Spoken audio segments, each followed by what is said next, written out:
Hi friends, welcome to tasty food formula. நம்ம இன்றைக்கி ரவா போண்டா செய்கிறது எப்படின்னு பார்க்கலாம். அதுக்கு தேவையான பொருள் 1 கப் ரவை எடுத்துக்கிறோம், 1/4 கப் மைதா மாவு, பெரிய வெங்காயம் பொடியாக கட் பண்ணி வச்சுருக்கேன், தேவையான அளவு உப்பு, பச்சை மிளகாய் கட் பண்ணியிருக்கேன், கொத்தமல்லி தழை, சீரகம், இஞ்சி பொடியாக நறுக்கி வச்சுக்கோங்க. இது சமையல் சோடா. நம்ம 1 கப் ரவைக்கு 1 கப் தயிர் எடுத்துக்கிறோம். இது கருவேப்பிலை.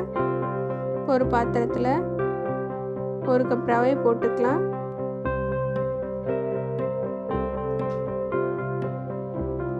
கால் கப் மைதா மாவையும் போட்டுக்கோங்க.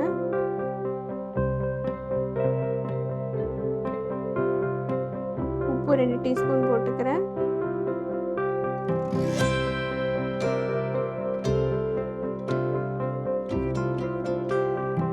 சமையல் சோடா 1 டீஸ்பூன் அதை போட்டுக்கோங்க.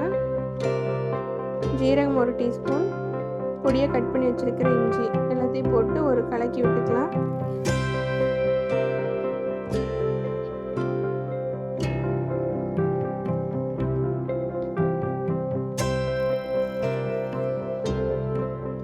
நான் பெரிய வெங்காயம் 2 சின்ன வெங்காயம் அளவு மீடியம் சைஸ்லேருந்து 2 கட் பண்ணியிருக்கேன்.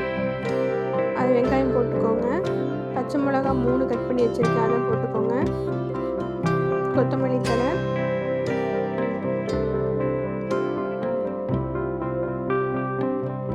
கருவேப்பிலை,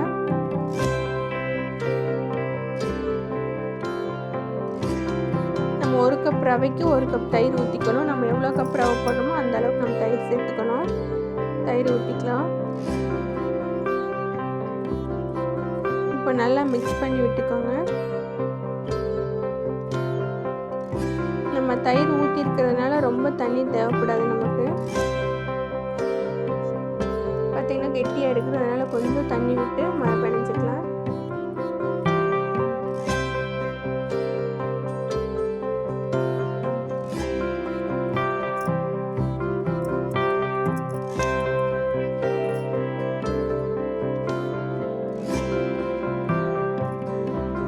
கெட்டியாக இருக்கு, இன்னும் கொஞ்சம் தண்ணி தொளிச்சுக்கிறேன்.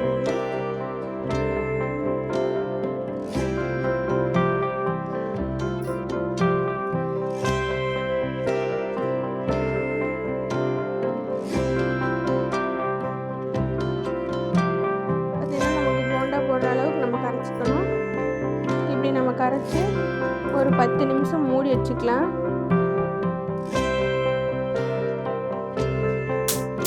நம்ம அதுக்குள்ள எண்ணெய் காய வச்சுக்கலாம்.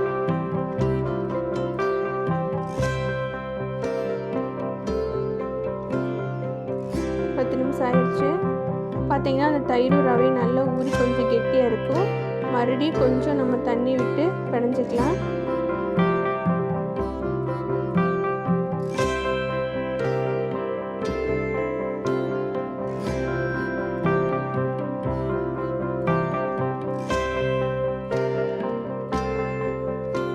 எண்ணெய் காஞ்சிருச்சு. இப்போ போட்டுக்கலாம்.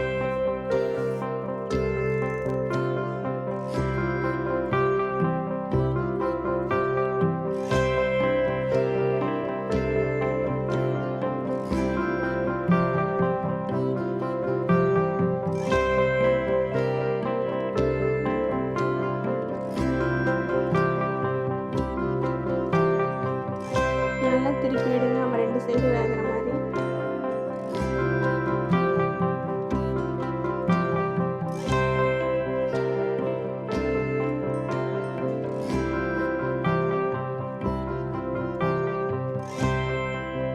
நல்லா வெந்துருச்சு.